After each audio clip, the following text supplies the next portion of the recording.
Shoutout ulit, good morning sa ating mga viewers. Laro ulit tayo ng pusoy. Sukat ko. Pusoy ulit, pusoy.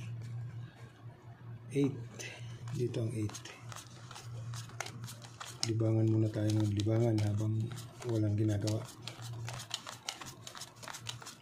Pusoy muna.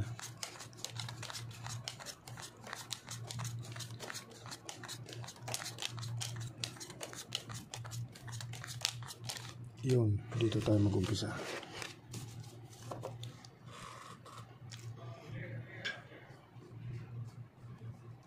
Siyete, nag-trio. Trio yung 7. Lagay natin 1, 2, 3, 4, agoy. Ginanon mo. May 6. May 4. May 3. May 2. Yan. So pwede rin ano yan pwede rin straight per 7. Ngayon pwede rin pull 7. Ito magiging header nya 8 10 jack. Ngayon kung pwede natin straight ganyan, so magiging per 7 ang kanyang header.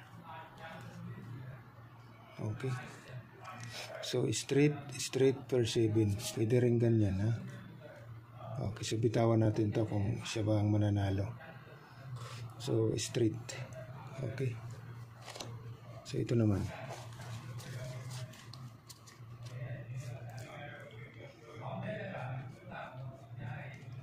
queen jack. Ayay, nag-trio pa. Trio natin, walang 4. Nako, jack 5, pero may alas. Susubukan natin hindi magbiak. Okay, so ito yung i-header natin 9, 6, 3, 6 ace. Topper sa gitna. Subukan natin. So Paul queen, toppers 9, 6 ace. Pwede rin biakin yan. Pair 5, pair jack sa gitna. So subukan natin to.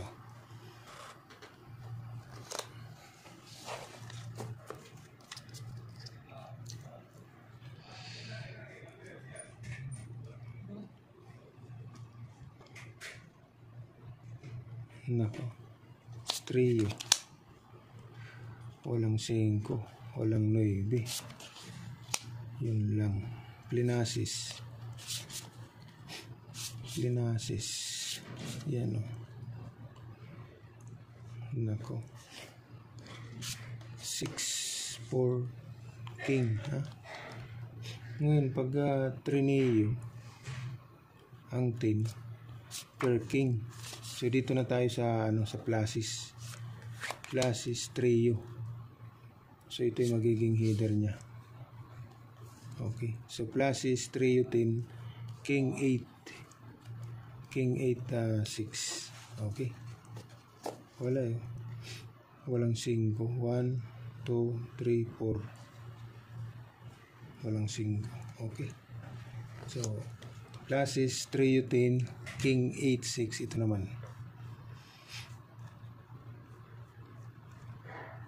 nako, ito na king 4. Yun lang. Yun, 1, 2, 3, 4. 4 pairs ang baraha. 1, 2, 3, 4, 5. Pag plinasis, ayan na. Plinasis. So, 1, 2, 3, 4. Naku, walang 2. Ayan. So, pwede natin siyang biakin. Okay. Yan, so pluses per ace per king. Tingnan natin. Tingnan natin. Nako, so pluses, talo yan dito. Ito naman pluses, may under tayo sa pluses, may alas king, so panalo ito. Dito naman full toppers. Nako, talo naman ito. So draw. Draw ang laban, draw.